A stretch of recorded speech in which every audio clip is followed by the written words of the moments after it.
wild card I threw in, actually.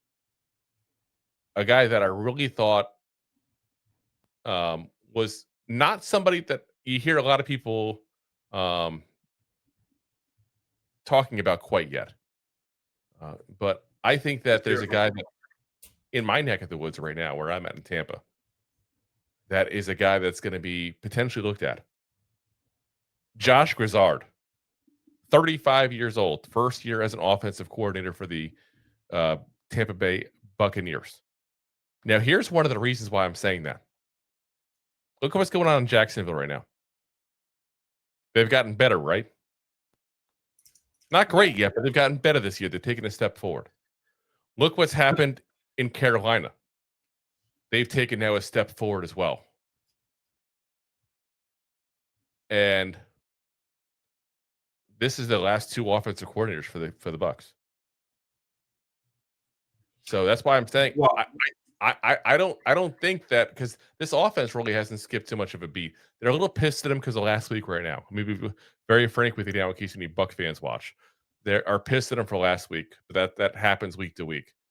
But let's be real. Outside of you being a homer, the Bucs defense, the Bucs offense has played tough games.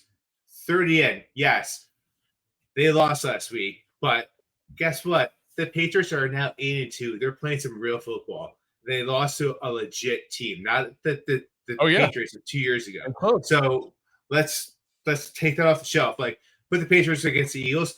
Patriots are probably going to win. And here's the biggest reason why I'm including him in this list is for what Jay just said at the bottom. They like to hire like we do cheap asses, he says. This is a cheap hire. This would be up the Giants' alley. A guy that nobody else is really talking about, a guy that's coming from a place that's really built to head coaches that are succeeding so far in the NFL. You know, because keep in mind, there's still a guy in Tampa Bay right now. People don't realize this. Has a much bigger say with the Bucs than people realize. Bruce Arians.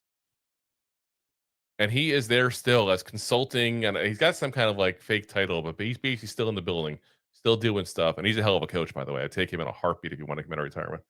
But he's done a lot, and keep on another offensive coach. He does a lot of tutelage with these kind of guys.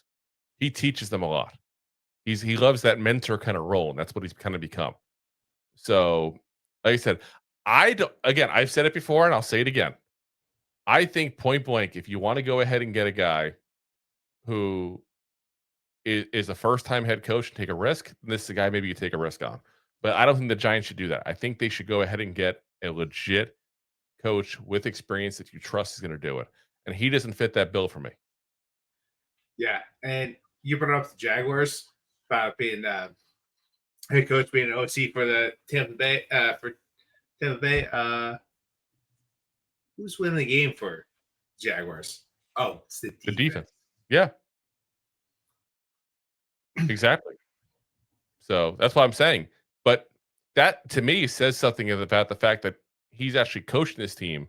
They're rallying around him, and the side of the ball he's not an expert on is the one doing well. That's actually to me a sign of a good coach. Weird as that sounds. Not wrong. So, like I said, I'm not saying he's going to be a hot commodity coach. I just wouldn't shock me at all if people start talking about him. It becomes kind of that dark horse candidate out of nowhere. That all of a sudden people start talking about him, people like him. Because people 6 weeks you're going to hear that. Yeah, like I said, towards the end of the year, he's going to pop up. He's a newer name there, so got to give it a little time. Thanks for watching. Like the show?